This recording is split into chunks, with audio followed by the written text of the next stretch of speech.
Welcome back to the Cruise Elite podcast. Tony and I are here. Tony, how are you? I'm doing well, man. I'm doing great. How are you? I'm doing good. It's a beautiful day today. It's we have like a 70-degree day on our hands right now. It feels like fall. Fall's my favorite time of the year. So we kind of are on the back end now of nasty heat front that came through with humidity. So Man, it was tough down in You DC. had it too? It was Yeah. like 96 degrees, although it didn't rain for like a week or longer. Yep. So like the grass was dying. It was weird. Yeah, so we had the same heat wave, lots of humidity, but we actually did have the rain, which in my opinion kind of makes it nastier because it's so damp, Yeah. It's really damp. So anyways, today's beautiful. We just got back from a walk. We've got this great little river right near the house that we walk to every day, my family and I. So we just did that, and now I'm here with you and excited to do this episode.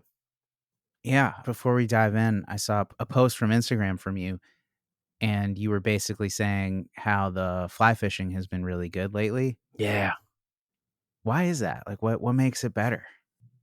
Well, I don't want to sound like I have a chip on my shoulder, but I've put a lot of work into this year. So the season has been awesome so far, but I have like switched tactics and picked up lots of new information and education and changed equipment. And I'm really, really deep into it right now. And so I've changed tactics and it's turned out to be really effective. So it's That's kind of a awesome. combination of like a new, better tactic that I'm learning about. And I'm kind of like a kid in a candy store all over again because I've been fly fishing a certain way for a very long time. I mean, I've been doing this since like 10 years old. And, you go through the stages of being a fly angler and you learn different techniques and then you sort of settle on something. And I've been doing that for so long. And I happen to be just fishing a place where the fish are too damn smart for Mhm. the average technique. Mhm. It's all wild trout. When the fish are wild, they're harder to catch and they're more rewarding because of it. So you have to up your game. So I've upped my game and I paid my dues early. Last year was a hard year because I forced myself to change the equipment and the tactics and I wasn't Yeah. comfortable with it and I didn't have as good of a year. And now it's all coming together. So it's been exciting. Yeah, the reward is greater, right? It is. It really when is. you have to wait a little bit. It's kind of like fitness. If Yeah. you start a new modality or you start a new sport, you're not going to be good at it right away. That's true. That does make it more rewarding. Very cool. Yeah. Well, speaking of, Go ahead. Sorry. I was gonna take that segue and run with it. Speaking of modalities, last time we talked about a few different ones. Yoga and bodybuilding Right. featured prominently, and so I think today you wanted to talk about not so much like active like sports or training modalities, but more therapeutic interventions because we didn't Right. really get the time to get to that last episode. Yeah, that sounds great. So I want to talk about some of the common therapeutic interventions that, I hear a lot about from people and even stuff that I've tried. Maybe you've tried it. And I want to run it through that same neurologic filter and kind of talk about why these things can work. And then also spend a good chunk of time talking about why they sometimes fail to work. Mhm. Just because some of these things, you hear a huge variety of stories from people about different therapies they've tried, things they swear by, things that worked for their best friend but didn't work for them. And the cool thing about understanding applied neurology is that we can take any kind of activity or therapeutic intervention and we can run it through the filter and understand it better. And the reason why I love to do that, it's literally one of my favorite things to do, is because you can actually understand why something might work for one person and why it might not work for somebody else. And that's really important. Whereas like early on, before I knew all this stuff, it always seemed like there was a constant argument going on about what therapeutic intervention was the best one. Yeah. And once you understand applied neurology, it kind of removes that argument and you just start seeing things in a way that allows you to understand them better. Yeah. Best for what? Right. Best in what context and at what dosage, right? Oh, yeah. Dosage is huge. Dosage is huge. We'll talk about that. Yeah. Awesome. Very cool. So, did you have a particular therapeutic intervention that came to mind when we started talking about this episode? So, multiple things popped in my head. The first one was different forms of manual therapy, whether that's Mhm. just like basic massage therapy. There's so many different kinds of manual therapy. So, just kind of using that as kind of a blanket term for anything where another person's putting their hands on you for a reason, they're applying some kind of technique, whatever that technique might be. And I hear about that stuff all the time because that kind of therapy is very accessible to people. Mhm. And people like to seek out manual therapy when different issues come up, whether that's injury or chronic tension. The other one that popped in my mind too, that maybe we'll talk about a little bit today, is acupuncture. Mhm. That's kind of an interesting one. And those are probably the two I hear about the most. Dry needling, right? That kind of Yeah. is somewhat similar. And those are the things that came up in my mind. What were you thinking? Yeah, massages, Yeah. like Theragun type things, like yeah, like you said, active manipulations. I am really curious why you make the distinction between like a massage and acupuncture, Mm. because isn't that a manual application of some kind of force or stimulus on the muscle? Yeah. So are you asking like why would I make that distinction if I'm seeking it out for help? Or do you want to know about my distinction as the coach looking at it and trying to understand? Yeah, like categorically, why are you like manual interventions and acupuncture in like a Yeah. separate breath? Oh yeah. Okay. Funny. I didn't even realize I was doing that. And now I can give you an answer for that. So acupuncture is an interesting one because it goes very far beyond just a manual technique. Acupuncture is really interesting because it's essentially applied neurology. Hmm. It's just that it's applied neurology in a completely different language, basically. And it's it's fun to think about because I think actually a lot of what acupuncture is got lost in the attempted translation, right? Hmm. People trying to understand it and not understanding it. And I think we actually had this conversation last episode when we talked about yoga, Hmm. how you could go to 10 different yoga classes taught by 10 different yoga instructors, and you'll do 10 different kinds of yoga. Acupuncture is similar in the fact that you could go to 10 different practitioners, and the way that they apply acupuncture is completely different. Some of it is there are manual techniques involved in acupuncture. Of course, there's needling involved in acupuncture, but very interestingly, there's a ton of different tactile tools that can be used in acupuncture. And that's why it in my mind is very similar to applied neurology because they have tools for different things and they use them for different reasons where a lot of times you go and seek out just kind of general massage therapy and you're kind of getting one tool. You're Hmm. getting that practitioner's hands, and usually they're specialized in a very specific technique. Maybe it's a deep tissue technique or Hmm. something that's lighter, and more kind of superficial in terms of the what the work they're doing on your body. And of course there's different like active release type therapies as well. So yeah, that's kind of why you hear that separation Hmm. when I talk about it. So where do you want to start? Because I'm already like tantalized by learning about acupuncture, but maybe it's better to set the stage with the manual interventions and Yeah, then yeah, that sounds talk good. about why acupuncture is working on a different level. Yeah, let's start with the manual interventions. Again, we're kind of blanketing this. There's so many different forms of manual therapy out there. I think what I want to begin with is having our listeners understand that any kind of manual based technique that is applied to the body by another person is going to be work that is done at what we call the receptor level. So when we look at anything, kind of run it through that neurologic filter, and I'm kind of in my mind checking the boxes and figuring out like what part, what level in terms of the brain, what level do I see here the most? And with any kind of manual technique, it's at the receptor level, right? That's the main thing. And so we have talked about receptors on past episodes, but I'm just going to do like a really brief refresher. Mm-hmm. When I say receptor, what I'm talking about is a nerve ending. Yeah. We've talked about like proprioceptors, and what this means is that we have nerve endings that live in our tissues. So skin level, we have nerve endings that innervate. They live in the tendons, ligaments, joints, right? The joint capsule. And these receptors are specifically for sensing different types of stimulus.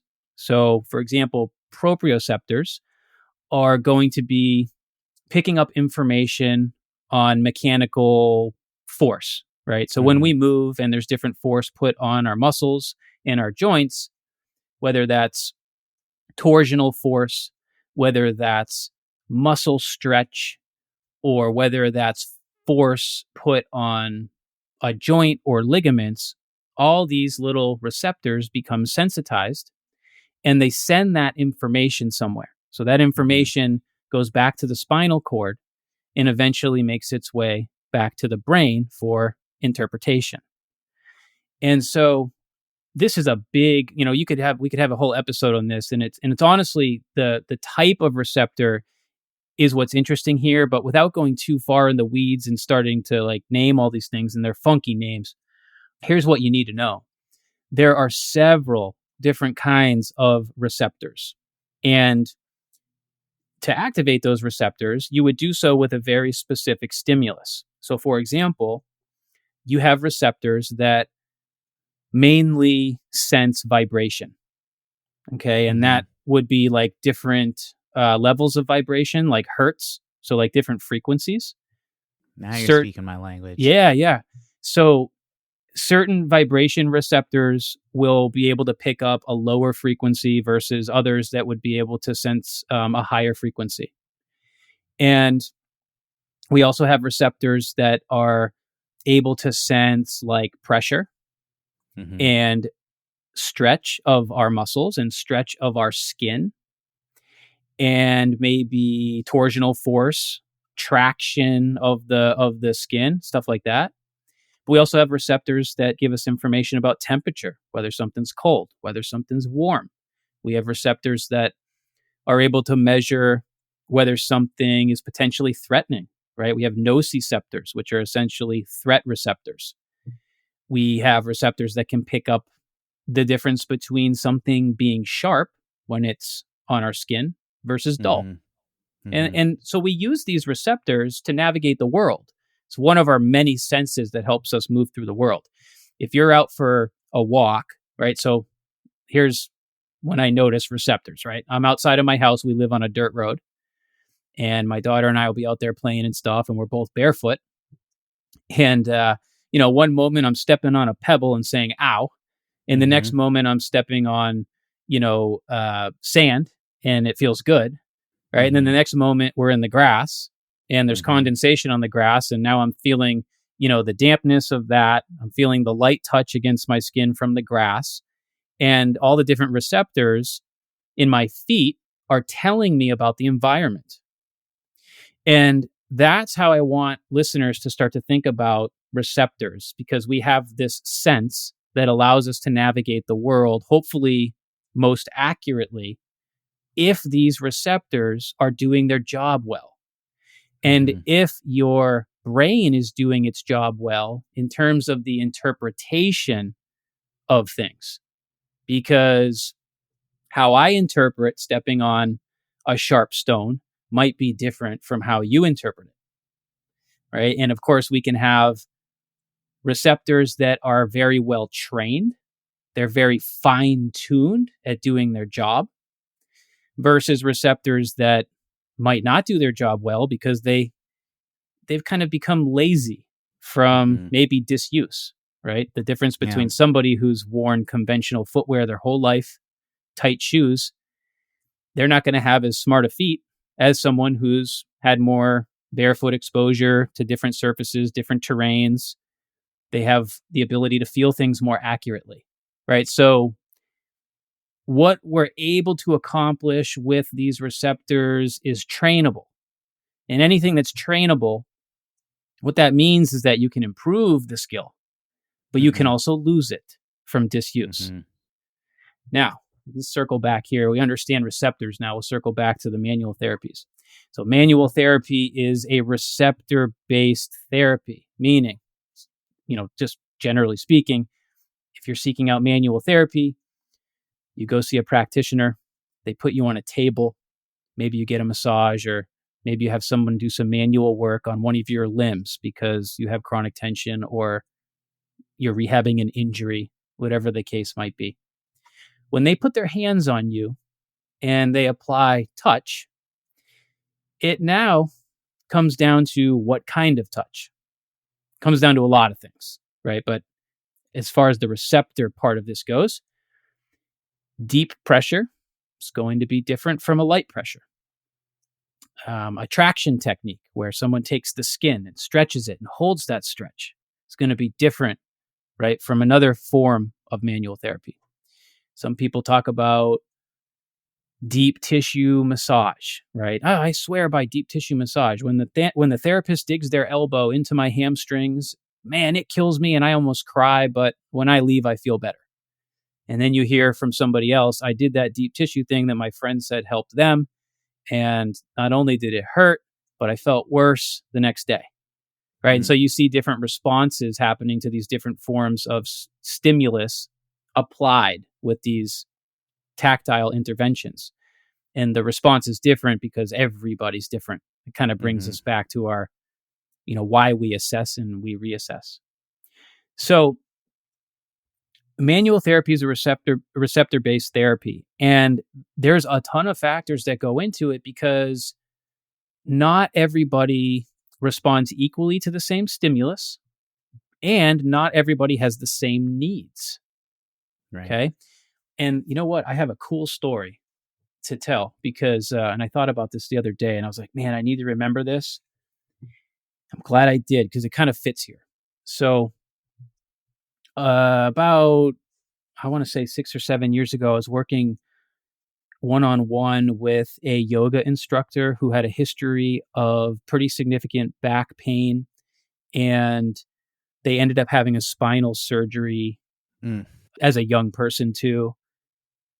And after the surgery, it was kind of like, hey, did it help you? And they're sort of like, I really don't know. But here they are looking for help because they have chronic back pain and very significant like flare ups that she was describing as like sciatic Yeah. flare ups happening Mhm. a lot. And when it happened, it got really bad. It So would, like a shooting pain kind of thing? yeah, shooting pain, pain in the back, pain like kind of like if you've ever, for anyone who's ever experienced sciatica, it's brutal. Like sometimes you get kind of a radiating burning or discomfort underneath the glutes, sometimes down into the hamstrings. It can even travel the whole length of the leg into the gastrocs and the foot, that kind of thing. She was having a lot of that. And she had a lot of trouble walking when it would happen. Sometimes she'd be okay and she'd get some different therapeutic interventions done. She would see, I think she had seen a chiropractor. She had got different forms of manual therapy applied to her from her physical therapist. But she said nothing ever stuck. Like the results never stuck. She would absolutely get temporary relief from trying those things, but pretty soon afterwards, the results wouldn't stick, and she'd be back to that kind of scary, sensitive place where she wasn't sure when the next flare up was going to be.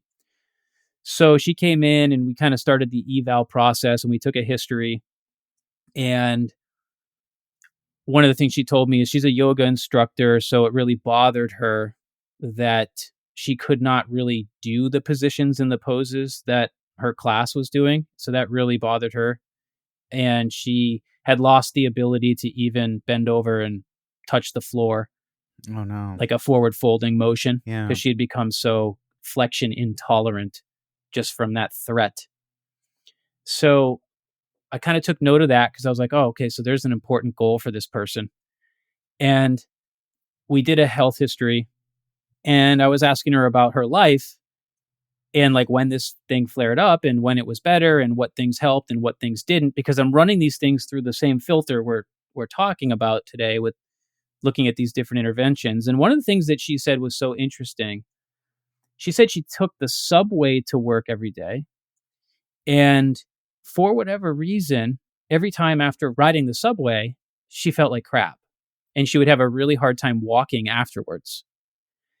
And she was smart enough to know that that was significant, but she also Yeah. wanted to like run that by me because it's almost like she wasn't sure if I was just going to wave it off and be like, okay, that's nothing. Or if I was going to be like, wait, back up, explain that more. Can I posit a Yeah. theory real quick based Yeah, on yeah, our yeah. context? Is it the vibration of the Ding, tracks ding, at a ding, certain ding, ding. frequency? Yeah, yeah. Your mind works for this, man. Your mind works for this. So it's so I was like, wait, hold up, back up. Let's talk more about that. So she's like, yeah, every time I ride the subway a couple times a day, I always notice I walk very poorly after that. And I'm in pain. And then some days I'm able to kind of walk that off. And some days it sort of now leads me into the vicious cycle of, multiple days of what she's calling a sciatic flare up. So in thinking about that, I was like, she's got a spinal surgery. This is sciatica. So already I know that we have to look at the peripheral nerves, right? Mhm. And because she's having peripheral nerve type symptoms. She had a spinal surgery. So we have to look at the site of the surgery because, of course, she has a scar. Scars damage the receptor bed. There's just no way around it. Like when you have an incision and, they're cutting you open, the aftermath of that is that receptor bed, those receptors have been damaged to some degree. And so you have to check all scars, because if you're not feeling things appropriately at the site of the scar, there can be a price to pay for that. And, your sensory system is confused by that, because all of a sudden you have this big blurry spot in your brain's map, for the body. Your brain doesn't like those blurry spots because it drives up threat levels. So I'm thinking, okay, peripheral nerves, I'm thinking scar. We got to check this stuff. The way that we would go into like an assessment process with a person like this is we would start sensory testing them, because her story about the subway made me think exactly what you said, Tony, where I wonder if there's something about the sensory experience of the subway that's driving up her threat levels and causing the problem. So I started running through this little battery of sensory tests where we do basically a side-to-side assessment. Does this feel like that? All right. And you apply a sensation. And I've got different vibratory tools that you use. Like, have you ever seen tuning forks? Sure. Yeah. So we've got several different tuning forks that start at like 30 hertz. They go up to like 256. I've got one even above that. And basically probably you hit an A, probably like a 440 or something. Yeah, it's a 4 something. 442, 436. So those are different tunings of what the note A could be. I'm guessing it's that. Interesting. Yeah. Okay, cool. Yeah. So you hit the tuning fork and it starts creating the sound and the vibration, and then you would take the end of it and they have their eyes closed, and maybe I touch it to her big toe and I go, hey, does this feel like this? Apply the sensation. And they say either yes or no. And if the answer is no, well, what's different about it? Did you feel it more? Did you feel it less? And so I'm running through testing these vibratory sensors as well as other things too, because we can test the ability of the person to differentiate between a sensation that is sharp versus dull, maybe cold versus warm. And these are all different tests that I run specifically to assess spinal tracts, because the information that comes in from these receptors actually travels a different spinal tract. So like vibration is going to travel a different spinal tract than the sensation of cold. Right. And so let's say you're running people through this little gauntlet of tests and you start noticing, oh, they're telling me weird information about vibration and like basic proprioception.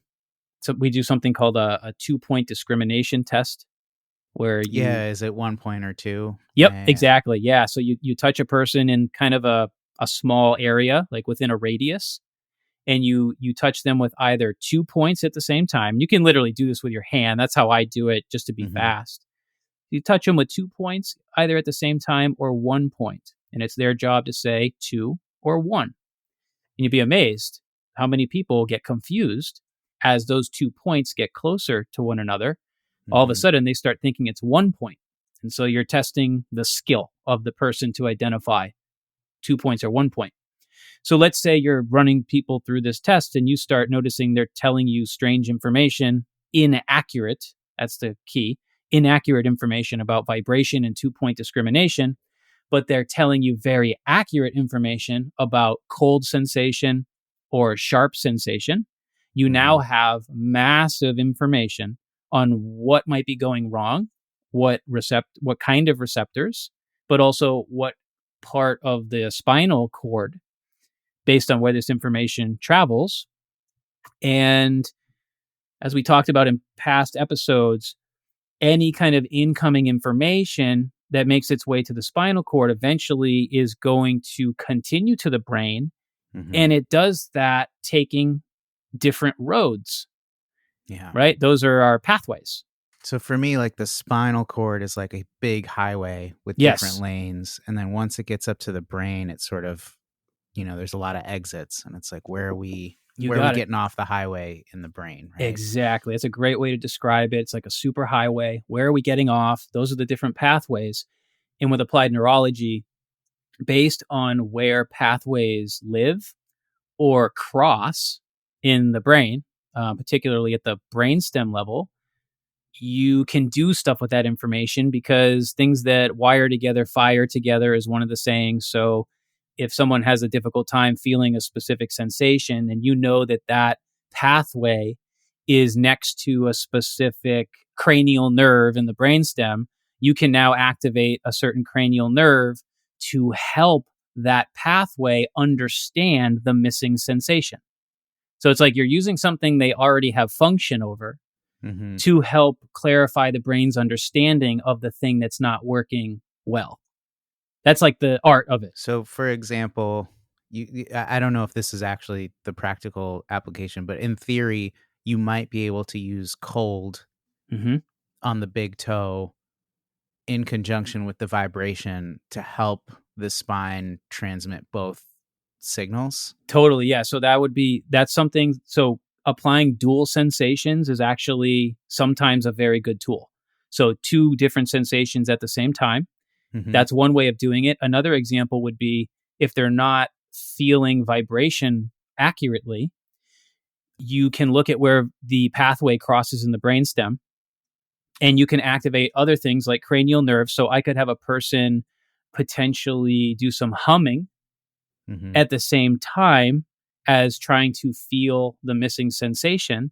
And it's possible that the activation of humming could all of a sudden make them go, holy crap, dude, I feel that now. Yeah, it's wild. Really neat. Right. So applied neurology takes the woo-woo out of therapies because you always hear when something works and it doesn't seem like it should have, there's always a neurologic rationale for why. And so that's why I love running things through this filter. So let me circle back slightly to the vibration story because this person I was testing, this yoga instructor, was not able to identify some of the vibration, but what was more interesting is she was very hypersensitive to some of it.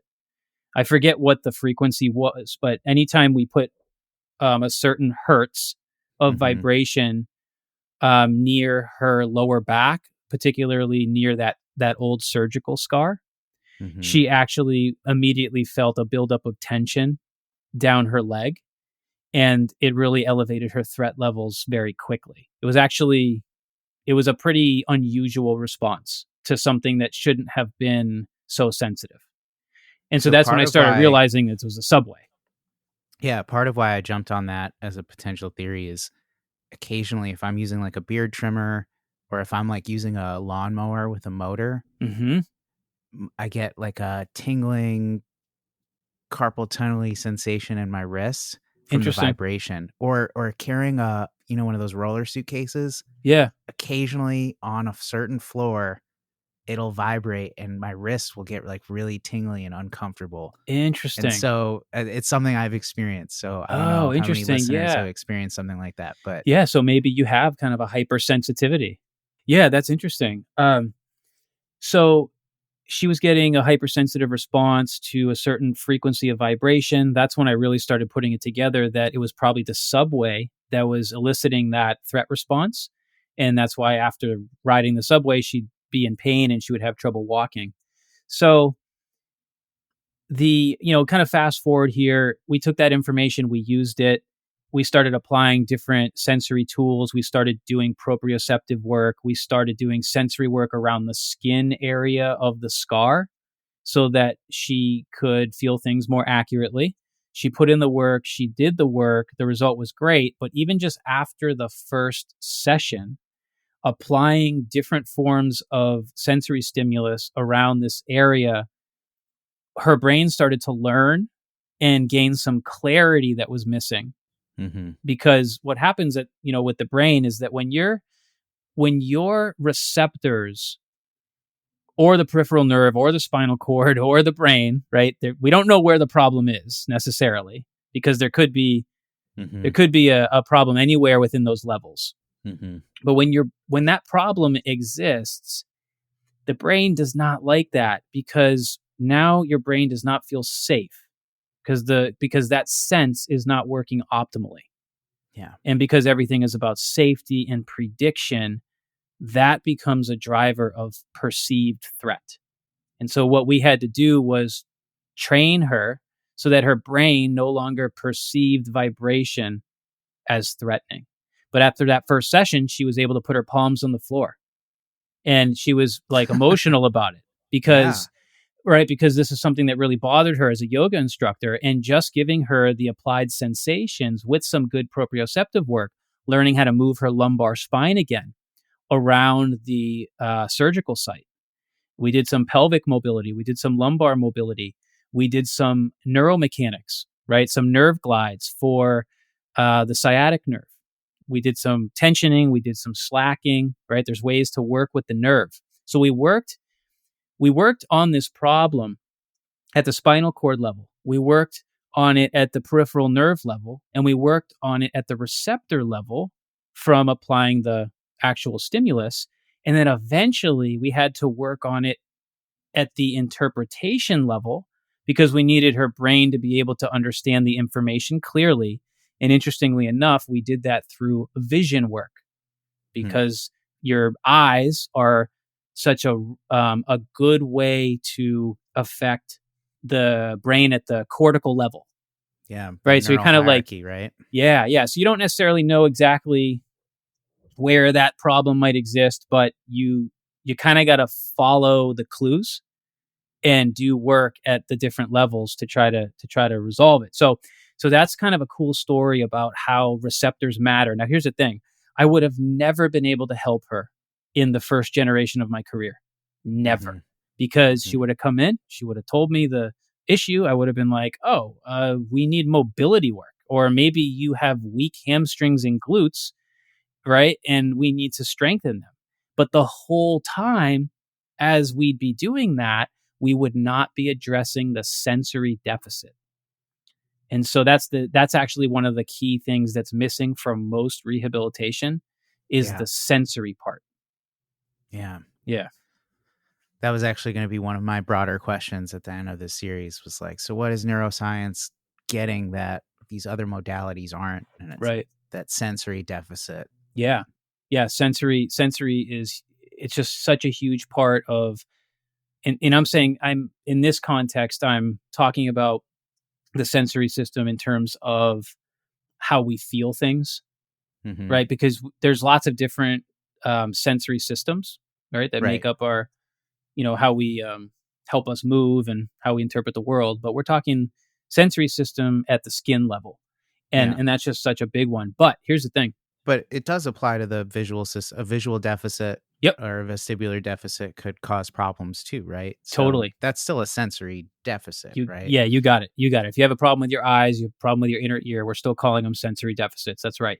And the whole idea is we need the information to match, right? So we need the information coming in from the eyes, coming in from the inner ear, coming in from the proprioceptive system to match so that your brain can trust it. Mm-hmm. When your brain trusts it, you are granted better movement and less pain. It's all about, again, back to safety and pattern recognition. A safe brain can recognize patterns more accurately.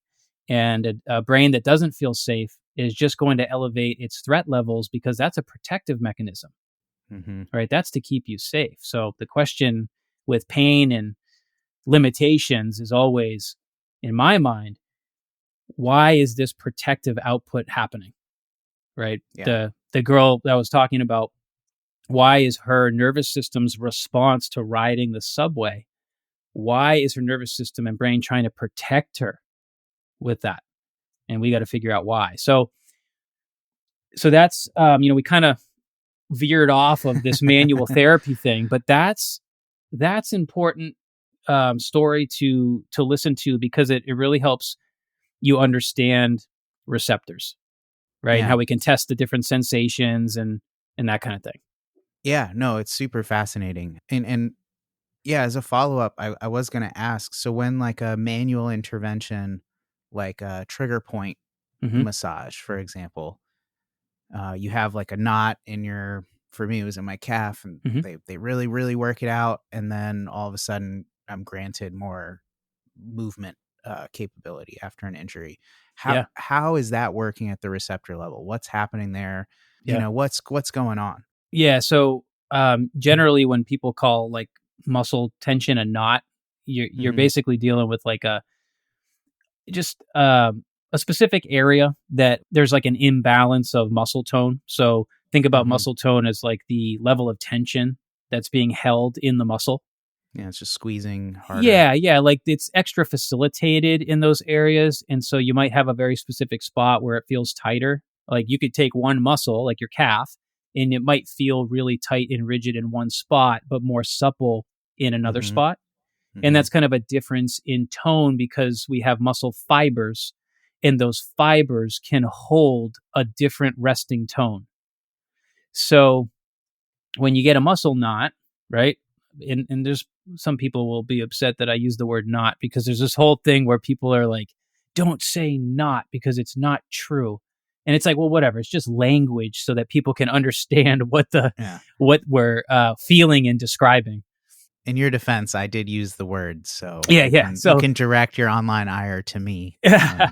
So when you go and get some kind of trigger point work done on that, you're essentially taking a tactile stimulus, so pressure, maybe traction, depending on the technique, and you're creating proprioception in that area. And hopefully your brain's response to that is a good one. By upregulating sensory input there, you will see a hopefully immediate change in the tone locally.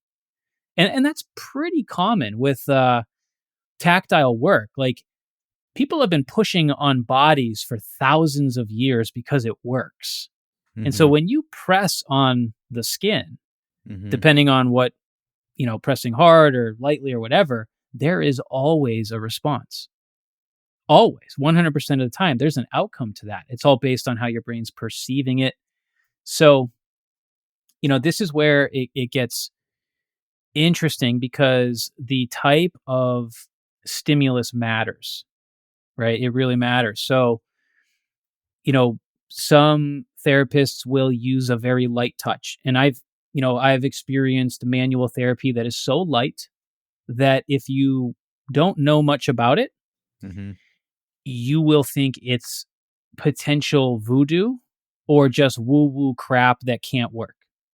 Mm-hmm. I mean, we're talking light, and they're in contact tracing with your you, fingers or stuff like that. Yep, stuff like that. It could also be just a light touch to the skin where you are tractioning only the most superficial level of the skin. That stuff is ridiculously effective because Interesting. of receptors. Now, I'm not saying like ridiculously effective, like it's going to work for everybody, because nothing works for everybody, Right. but everything works sometimes, right? Mm-hmm. So it's like it depends on your needs and what's happening at the receptor level. But oftentimes, those really light touch therapies can be really powerful for people. I think a large reason for that is because of how many nerve endings we have at the superficial level of the skin. But Mm-hmm. also, when you're working at the skin level, you are working also at the lymph level with the lymphatic system, which is kind of like the sewer of the body, right? Mm-hmm. It's like a level within our tissue where your body uses it to take out the garbage and process Mm-hmm. waste. And when you work at the skin level, you affect the lymph system a lot, and that's why so many of the good practitioners out there have become really skilled at working superficially, because oftentimes when you have pain in your body, oftentimes that can be a stagnation of the lymph system where maybe there's just accumulating waste product, or just fluid dynamics aren't working the way that they should be. And then somebody puts their hands on you, they do this really light manipulation of the skin, and that starts to encourage better fluid dynamics in that area. And your brain goes, oh, that's great, that's not stagnant anymore. And all of a sudden your pain's gone and your mobility restrictions are gone. And so it's really cool to experience that kind of light work, because it's working at the receptor level, but I think it's also a really big lymphatic tool. That's so at the risk of oversimplifying, as I want to do, but what it sounds like to me is, your various techniques for massage, like deep tissue versus light touch, using vibration tools versus not using vibration tools. The main difference is that they're going to touch different systems. Yeah. And Yeah. so depending on what your problem is or where your sensory deficiency is, right? Yes. Those different manipulations could or could not work because they're targeting a specific system. 100%, 100%. And that's why there's such a variety of responses that we hear about out there. And that's also why there's such a variety of tools on the market. So if we talk about like, well, not only is there a variety of different philosophies and methodologies with manual therapy. I mean, there's Mm-hmm. tons of them. Mm-hmm. Some of them are just designed for light touch. Some of them are just designed for deep work, like deep tissue. Some of Mm-hmm. them are just designed based off of direct pressure and Mm-hmm. movement of the limb, like a trigger pointing kind of thing, or Mm-hmm. like an active release type of therapy. There's so many different types of manual therapy. So you have to ask the question, why? Don't ask the question, which one's the best one? Oh, That's not a good question anymore, because we now are starting to understand neurology. You have to ask the question, why is that therapy working for somebody and not for the other? Or is this the appropriate therapy for this individual based on the assessment process that we need to be running if we're going to do good, manual work on a person? Why are there so many different methodologies out there? Well, you have to have a methodology that hits these variety of receptors, but we don't hear it. We don't learn about it that way. We should learn about it as, hey, this is what your nervous system does. And we have all these different receptors, and these receptors sense these different types of stimulus. So now we have to have all these different types of potential tactile tools or methods that we can use to address things at the receptor level based on what the needs are. And we can say the same thing about tactile tools, right? So if you go into, this is crazy because like 20 years ago, if you walked into a pharmacy or any kind of store, you probably wouldn't even find a foam roller necessarily. Now you mm-hmm. walk into like Marshalls and there's Yeah. like kinesio tape and Mm-hmm. foam rollers and vibration guns. So like you check out at the store and they're selling a percussion gun like at the checkout. Um, like people are into these what I call proprioceptive tools. In fact, last week when I was interviewing Matt Bush, who I just had on the podcast, it's going to be published soon. It'll already be published when this episode is out. Guy's awesome. One of my mentors in learning all this stuff, and he called those types of proprioceptive tools the fancy proprioceptive tools, right? The things that we can buy where we're using percussion guns, vibration guns. We have foam rollers that have spikes on them now, and they vibrate, and it's like anything you want, you can find now. Different trigger pointing tools, you name it, it's out there. Why do you think there's an industry offering you every single tool and stimulus under the sun? Because we have all these receptors, and people report feeling really good after a specific stimulus is applied to their body. So you have some people that have certain needs who say, oh, vibration helps me so much, I can't believe it. And so the next person's like, that vibrating foam roller did nothing for me. But when I switched to a percussion gun, now it was a combination of vibration and that kind of pulsing, right, pressure, and that makes me feel amazing. That helps my mobility. It decreases my back pain. And the next person says, well, the percussion gun did nothing to me except increase my back pain. But when I went to my massage therapist, oh, they're magic. Yeah. They're magic. Well, what kind of massage? Light touch. Oh, you know what I mean? So it's like, there's reasons. Yeah. Yeah. You get a bunch of people on an online forum, for example, and they're all going to have their anecdote, and, maybe they're all right, Yeah. But does that apply to anyone else? I don't know. Yeah. Everything works sometimes. When it does or when it doesn't, there's usually reasons why. So if you want to make money in the industry, just invent the next sensory tool with all the different, forms of stimulus that you need. That'd probably be better than trying to sell healthy habits, but it wouldn't feel as good. So I'm pretty sure there's people making like music, like therapeutic music. Yeah.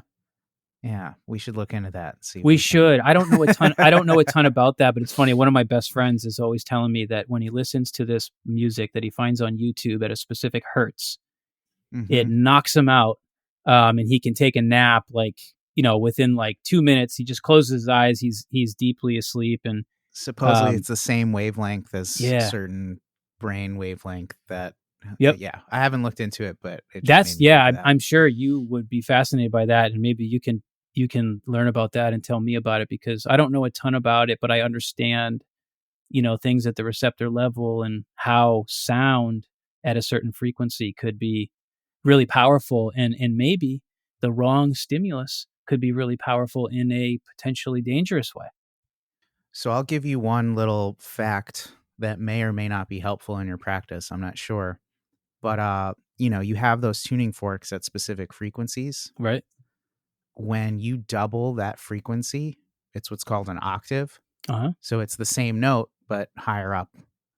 And basically that just means like the wavelength, if you look at think of like a sine graph, it's got the same start and end, but instead of one arc, it's got 2 or 4, but they're hitting at the exact same intervals. So those are octaves. So if you have a tuning fork that works, my theory is, for whatever reason, it might not be that exact frequency. It might be the one lower down on the metro, for example, but it might still be a C on a piano, right? It might be the low C instead of the middle C. So if you have tuning forks at different notes, that might be helpful, because if you only have 3, you might not be hitting the full range of that makes sense frequencies that the body could. I don't know at what resolution the body's gonna differentiate, like 1 touch, 2 touch, right? Like 2 point or 1 point. I don't know like how many notes is relevant, but interesting. Anyways, just thought I'd give you that little bit of music theory. Yeah, that's cool. So you're gonna like this then. There is a cool tool that I use sometimes in person with people. They're called bone conduction headphones, which I'm sure you know about that. And what we do is we have an app that runs a variety of different frequencies based on what frequency you want. And because bone conduction sound is a way to stimulate the vestibular system. Mm-hmm. So in clients in the past that have had pretty significant vestibular deficits, we're able to use bone conduction headphones and through testing find some high payoff stimulus or a high payoff stimulus that changes their interpretation of the world, helps them with better balance, helps to restore muscle tone. It's crazy how That effective is they so can cool. be. Yeah. So like, I mean, putting a person in bone conduction headphones who really needs it, and you see these changes take place, like you're running the bone conduction on a metronome. So it's not like necessarily consistent stimulus, but they're hearing it where it might make a sound and then turn off and then Sort of like make a that same pulse. sound. Yeah, it's like a pulse. And what we do is we take the sound and we match the metronome to their heartbeat to make it less threatening.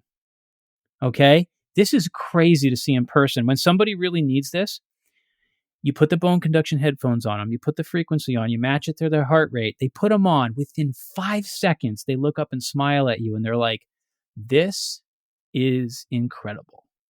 And you start seeing them move better. The mobility restrictions they've been complaining about for years are gone. Their posture improves. They're walking, they're smiling, they're just having a good time. Chronic pain people, I've seen them go from behaving like a chronic pain person sometimes does to like they're in a great mood. Everything starts changing. It's That's wild. wild. It's wild. And again, doesn't work for everybody, isn't the right tool for everybody. This would be a vestibular deficit. Yeah. Specifically. So the client who has more of a significant vestibular deficit, bone conduction headphones may be the appropriate tool. But you remember how in our previous episode talking about interoception, you can have also pretty significant interoceptive deficits. There's different reasons why. A lot of them happen because of, I guess I'll just list a couple of common ones. So like people who have had lots of abdominal surgeries sometimes develop interoceptive deficits because there's been threat to the midline. And the midline is such a high priority area for the body, right? With your organs being there. All your organs are there. Yeah, exactly. That can lead to insular deficits. If you have like a long history of a severe eating disorder, right? That can lead to, insular type issues. But interestingly enough, the vestibular system and interoception are very, very closely connected because part of the vestibular system, or at least what's called an association cortices area, which is like, we have a lot of these different things in the brain, these association areas, because your brain is kind of masterful at taking in sensory information and comparing it to other forms of sensory information. And that's how it's making sense of the information. This particular area, this association cortices of the vestibular system, lives in the insular cortex. Okay. And in the insular cortex is the internal, think about this as the internal proprioceptive map for your organs. So, because just like we have a proprioceptive map for our limbs to understand where we are in space, for our trunk, for our head, we also have a map for the internal organs. The vestibular system association area lives next to that. And so you can see people that have severe vestibular deficits, and guess what happens when you have a severe balance problem sometimes? You get awful nausea, don't you? Right. Built-in neurology there. Right. It's there by design, right? It's there by design. Kill switch. It's trying to put you down. Yeah. Totally. You can have a history of interoceptive issues from, let's say, the person had the 5-6 abdominal surgeries and it started to cause insular deficits. They can develop a balance problem later. Maybe. Right. So it's like, again, we go back to the things that wire together, fire together. Well, that can work for you. It can work against you. Right. So where I was going with that is The bone conduction headphones are sometimes a tool that we also use with people that have interoceptive deficits, which is a really unique part about, applying that tool, and also just straight up vestibular work. It's not just about the bone conduction headphones. Like, I would actually do basic vestibular exercises first before I actually turned to the technology. I think it was Dan John that said this, but I'm not sure. It's one of those truisms that just feels true. But he was like, I would take an active intervention, I'm paraphrasing, over a passive one any day. And so he was like, essentially, when it comes to like stretching, I would take someone like doing the stretch themselves than having another person just move their body and limbs into the same position. Or I would rather do strength training than like an electrode stimulus. You know, those products that try to try to sell you a six pack or whatever. Like, I would much rather have, and so he was basically like, this seems to me to be true, that when you actively participate in doing the thing, than having some outside person manipulate it, it's more effective. I'm curious how you would rate that from a neuroscience perspective. Yeah, I love that. I share the same opinion. There's context to it that we have to provide. So, yes, at the end of the day, I would choose an active anything over a passive anything. The reason is because when we're talking about movement, your brain learns more when it's active, right? When the stimulus is applied in a passive way, you can still achieve something with that stimulus. And I do that all the time, because that's what I'm doing when I apply a passive stimulus like vibration to somebody's foot. I'm doing it for a reason, but I'm combining it with active movement. And the combining it with active movement is what generally gets the brain to learn. It reduces threat levels, and over time, it helps results stick better. Okay, that's hypercritical to understand, because sometimes, and this is a great time to talk about something that I call the table dilemma, because it overlaps here with active therapies versus passive ones. Let me just quickly say, in case our listeners don't know at this point, when we say passive therapy, what we mean is a stimulus provided that does not require you, the person receiving the stimulus, to do anything, right? You don't have to move. And the active types of therapies would require movement.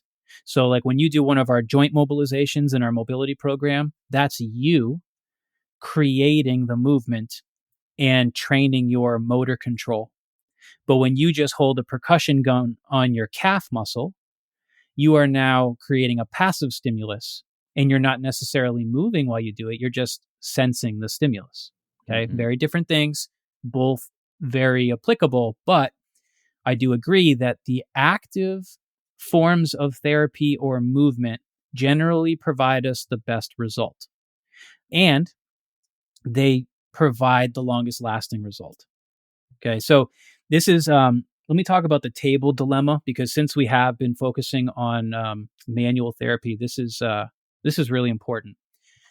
So there is actually something called parking lot syndrome that is talked about in some communities, chiropractic, in different manual techniques, where you go to a practitioner, they apply whatever the applied stimulus is, or the methodology, they apply it, and you get a result. You feel good. You get up off the table. Remember, you were lying on a table when that was applied. You get up off the table, you start to walk around, you feel pretty good. Oh, okay. Pain's gone, or maybe it's better and I'm moving better. And you go and you make your next appointment, maybe at the front desk. You walk outside. By the time you get to your car, you're like, damn it, my back pain's returning. It's literally, some people call it parking lot syndrome. So what happened? Because this happens to so many people. All right. It's not a matter of blaming the therapy. Like some people say, oh, chiropractic doesn't work. because every time I get that adjustment, by the time I get home, my neck pain's back. It's not the fault of the therapy necessarily, right? It's just that what happens a lot of the time is that when you go to get any kind of therapeutic intervention and you're lying on a table when the stimulus is applied, you're applying the stimulus to a completely different nervous system than when you are standing up. So if you think about it, we think about our neural hierarchy. Yeah. Our eyes, our inner ear, and the proprioceptive system. When you're on the table, you're getting a lot of proprioceptive input, and your visual system doesn't have to do much, and your inner ear doesn't have to do much because you're resting on the table. You might even be closing your eyes, right? You might be closing your eyes, yeah. And so your body is resting in a completely different state. Your muscle tone is different, right? Than when you're standing up on two legs. You're not loading the muscles. You're not balancing. You're not. Wow. And so where do we get most of the reflexive information that helps us with posture, right? We get it from the eyes, we get it from the inner ear. Yes, the proprioceptive system is involved in that too, but the reason we're able to stand up and stay on two legs without losing that war against gravity is because we have these higher order systems that reflexively give us that resting muscle tone so that we can stand upright against gravity and not fall over.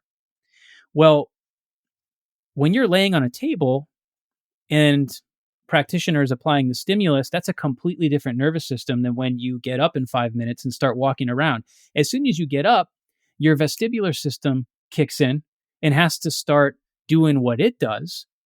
And all of a sudden, your muscle tone completely changes instantly because your vestibular system's job is to keep you upright against gravity. So it's going to change your muscle tone to do that. Your visual system then starts working for you because its primary goal is to keep your eyes on the horizon. Right. And so now your muscle tone is changing in order to do that.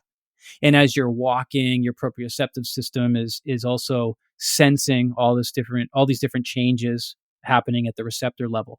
All of a sudden, everything you just got done on the table is now different because you are a different nervous system as soon as you stand up and start moving around because of these different sensory systems that are now having to do a completely different job than when you were lying down. Sometimes this is the reason, and most of the time, this is the reason why you could experience the table dilemma where you're getting a therapy and you know it feels good and you're excited about that. You're hopeful because it feels like it's helping, but then you're disappointed later because the results go away. And that's because you're walking them off. And sometimes, Tony, you walk them off in 5 steps. I mean, when I first started, and sometimes you don't, right? Sometimes you feel good for 3 days.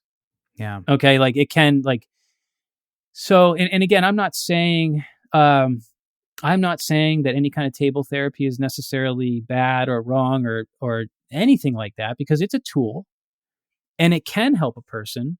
It just has to be the right stimulus in the right dose. And usually, going back to our active passive explanation there, the best passive therapies, even when done on a table, the best ones are usually combined with movement, some kind of movement intervention, and then you start to see a better result. But how many of the therapies out there are just, hey, make your appointment, come in, lay on the table, get the massage work, stand up, leave, or get the adjustment, right? 5 minute chiropractic appointment, boom, adjust, see you later. That's the business model for some of these methods. So one thing my physio did was, some of that massage, deep tissue, release type stuff, and then some dry needling, which was really uncomfortable. Was it? Yeah. Yeah. But then immediately after, it's like, get up, do the things, and, do the squats in my instance or lunges or whatever. Yep. And so I guess what I'm wondering is, let's say you do an intervention, chiropractic, for example, and it grants you 5 minutes of relief. Is the idea to use that 5 minutes to then go through ranges of motion or do active exercises that you were not granted before so that your body gets used to being in those positions, being under those loads, etc.?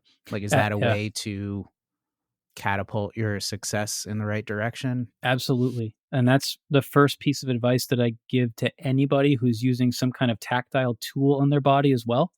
So if Mm-hmm. you are the person that likes to foam roll because it helps you feel better, percussion gun, cupping, floss bands, the tool that's warm, right? The tool Yeah. that's cold, whatever the tool is, the first piece of advice that I give people is if you're going to apply a sensory tool, you need to follow up with movement. Hmm. Because what you're doing when you apply the right sensory tool is you're creating a window of opportunity where your brain is feeling less threatened and your maps have become clearer. Mm-hmm. You want to now move under the influence of that new map so that your brain can start to learn something.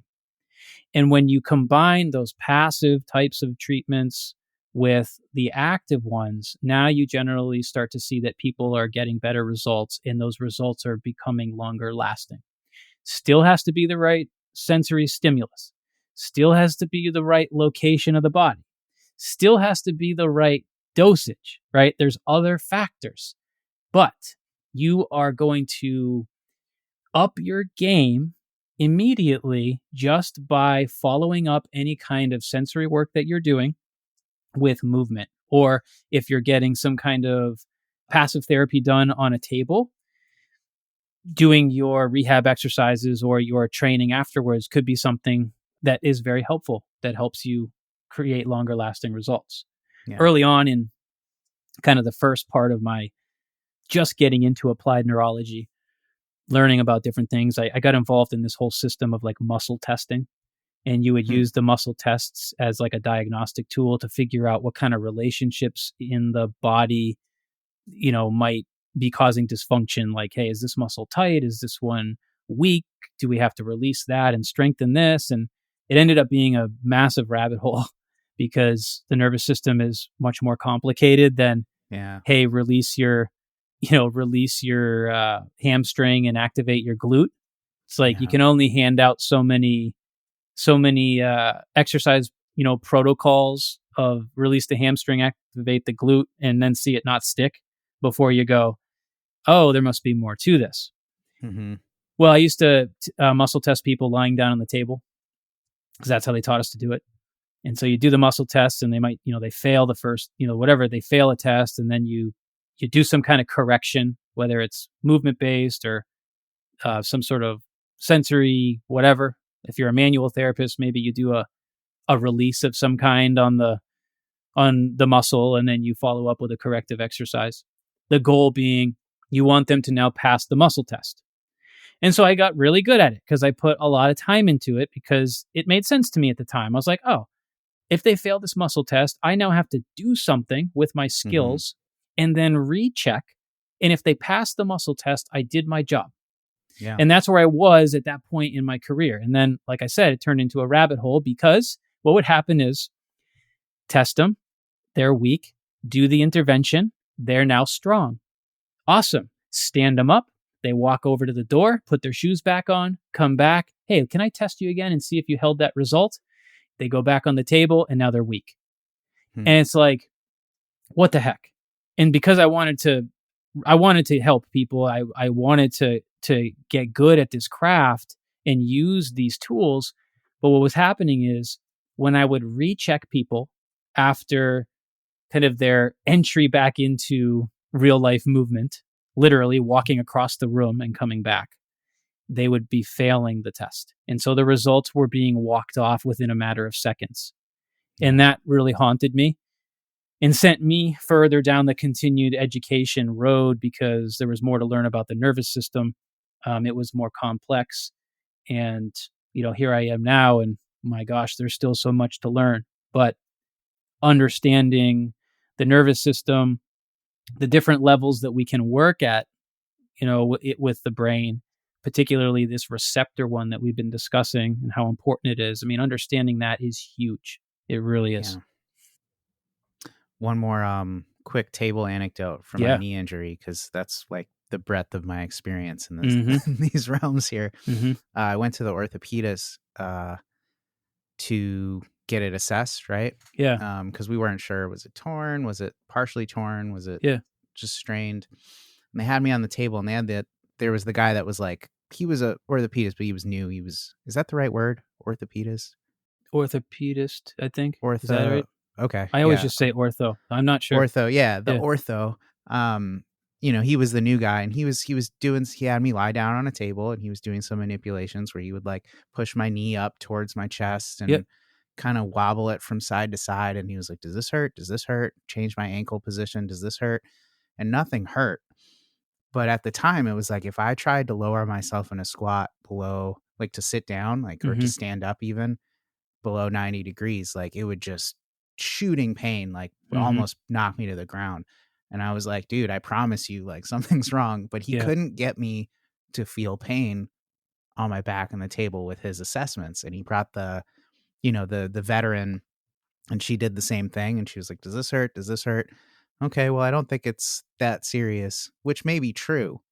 Sure. But it was, as a patient, I was sort of like, how are we satisfied with this test Yep. if you haven't replicated in the least what I'm That's going through when I load my leg, right? that's a big frustration of Yeah. mine as well, because most places when you're seeking out diagnostic, info on different problems, the assessments aren't even close to being specific to real life.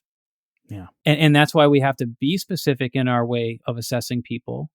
And we also have to be specific in our solution related to this table dilemma idea.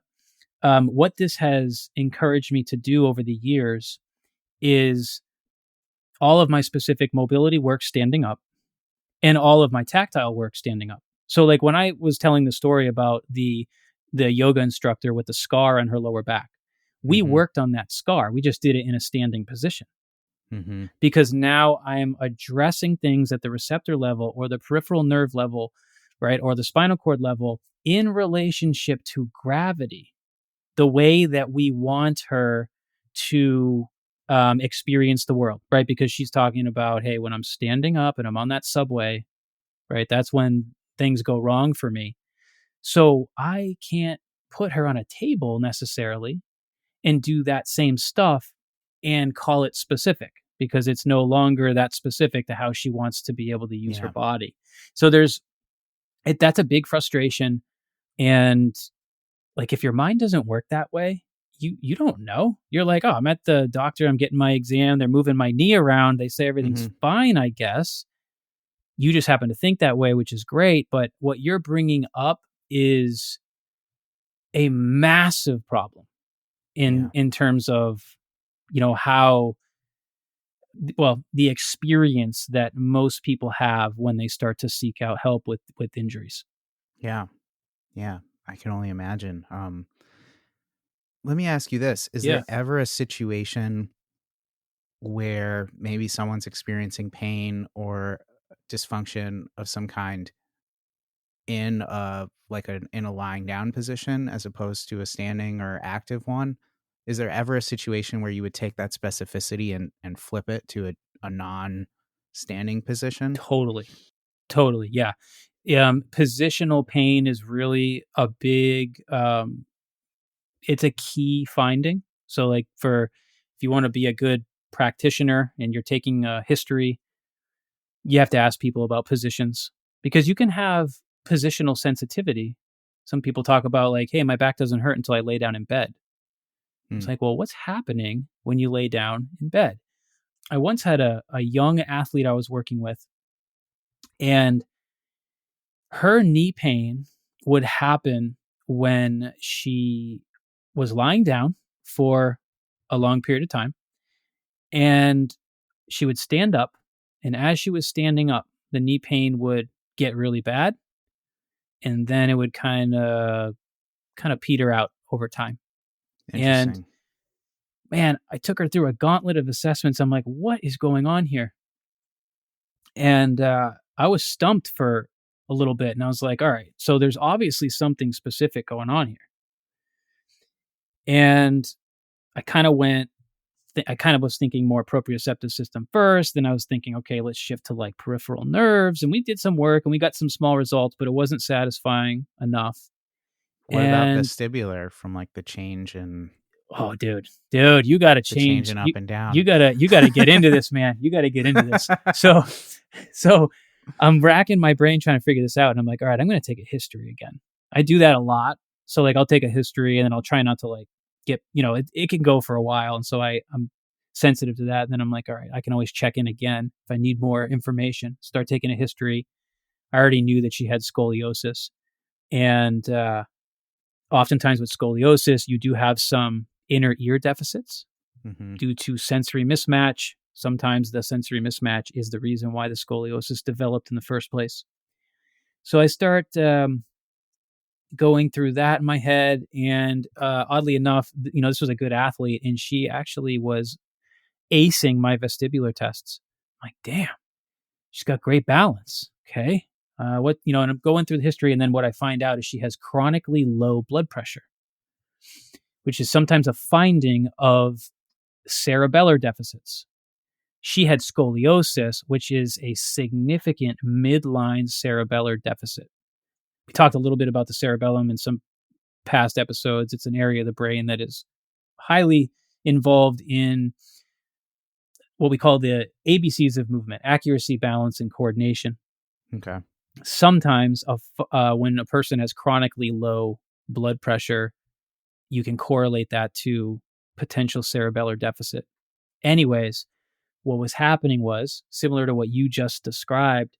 When she was changing levels, she would stand up. She wasn't getting the proper autonomic support that she needed against gravity because of her low blood pressure, and things kind of, they were taking too long to get the autonomic support.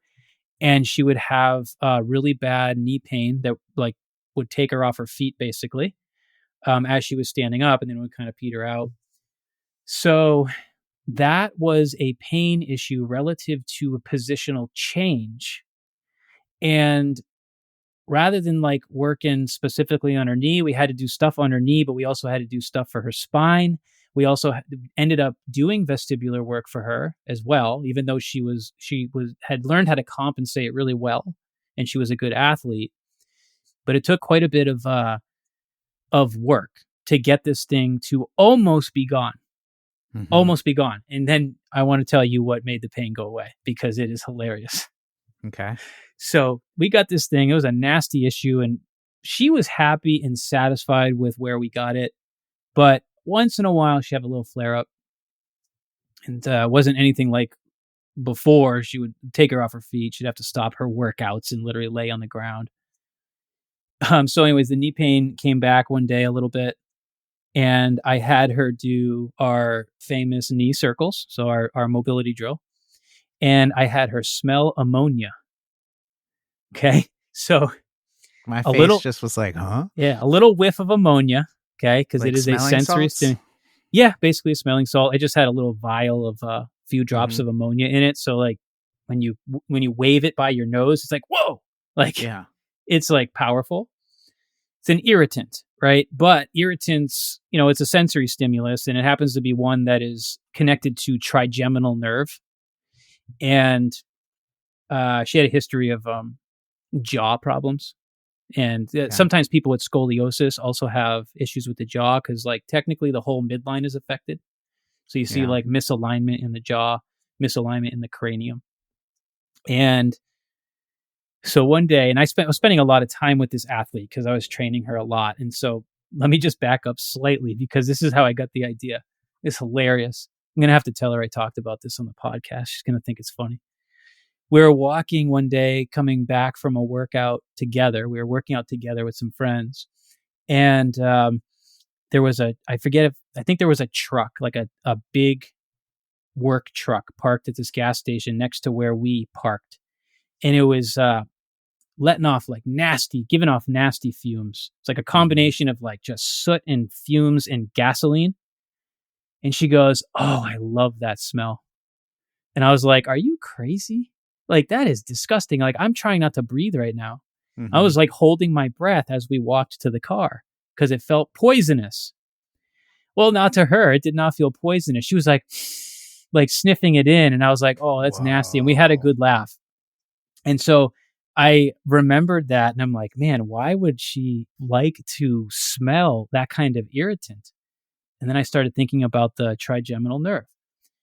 I'm not talking about your sense of smell. I'm actually talking about the receptors that sense danger, because this is an irritant. It's poisonous, right? So different than the sense of smell. So we were working out not too long after that, and I brought my little vial of ammonia. And remember, this was the athlete with the knee problem. Although the knee was still doing good, she was not able to do pistol squats, something she wanted to be able to do as a ski racer, right? Ski racers love to be able to squat down on one leg and kind of express that strength and balance. She couldn't do them because there was like fear there, and she had the strength. She was very strong, but she couldn't do this pistol squat. So I had her take a whiff of ammonia, and then she did 5 pistol squats, no problem. And we were blown away and laughing. So that's where I got the idea. And then later on, her knee flared up a little bit, and I had her do knee circles while smelling the ammonia. The pain went away, and it never came back. Okay. That's what was never came back. And that's what was so interesting. Sometimes, and this has happened, I don't know, maybe 10 times in my career at this point, where you apply a stimulus and pain goes away and never comes back. But and it's unexplainable. Like, I don't know what happened in her brain, right? I just am creating the drill and using theory, and enough understanding of that allows you to construct drills that make sense. And then you hope it provides something so that now you have a clue and you can follow that clue and do some good work. But, maybe 10 times in my career, I've applied a stimulus, one set of an applied stimulus, usually combined with something else. We call that stacking. So in this case, it was a proprioceptive stimulus, moving her knee. Plus. Yep, you got it. Plus the ammonia, plus that trigeminal stimulus. And one set of she did 5 reps of the knee circles in each direction, and probably took 2 bouts of whiffing the ammonia at the same time. The pain went away instantly in the moment, and it never came back. Very, very weird, but very cool. Yeah, it's kind of a black box, right? Like you're kind of looking, using your theory of different systems and how you can simulate different systems and try to, produce clarity to the brain. But you can't actually log into the brain and look and say, "Oh, yep, now that's connected. Like we're good, we're firing." That's right. We use function. We use function to tell us if something good has happened, right? That's why we reassess. And we use the experience of pain, right? Someone has pain, they can scale that pain. And if pain decreases, we look at that as a good result. If that's combined with better function, whatever that is, then that's how we decide whether or not things are moving in the right direction. Because you're right. We can't log in and see. We don't have technology that says this is what has happened. And honestly, it's too complicated, I think. Too complicated to really fully understand it. I don't know that I want to. Yeah. Well, yet again, we're leaving something on the table. We never got to acupuncture. I know. But this was a fascinating conversation. Really. I like this conversation. This is where my brain is a lot in my thoughts and trying to run things through the filter and see what works, see what doesn't work, understand why, and figure out, what the right stimulus is at the right dose so that we can create change. All right, Tony, there it is. I hope our listeners enjoyed this episode about therapeutic interventions, looking at them through that neurologic filter to understand why something works, maybe why it doesn't work. So this is a good time to remind you that the enrollment for the Neuro Dojo starts in August. The Neuro Dojo is our advanced course where we dive deeper into the application of neuroscience to help people move better and feel better. This course is for fitness and health enthusiasts that are lifelong students, and it's also for movement professionals. So keep your eyes peeled for our free webinar that is coming in a few months. And you'll know about that free webinar if you put yourself on the wait list for the Neuro Dojo. And you can do that using the link that we provide in the show notes. Last, this podcast now is gaining some momentum thanks to Tony and thanks to you guys. So if you could go and leave a 5-star review on whatever platform you choose to listen to it on, that goes a long way for us. That's it for today, and thank you so much for listening.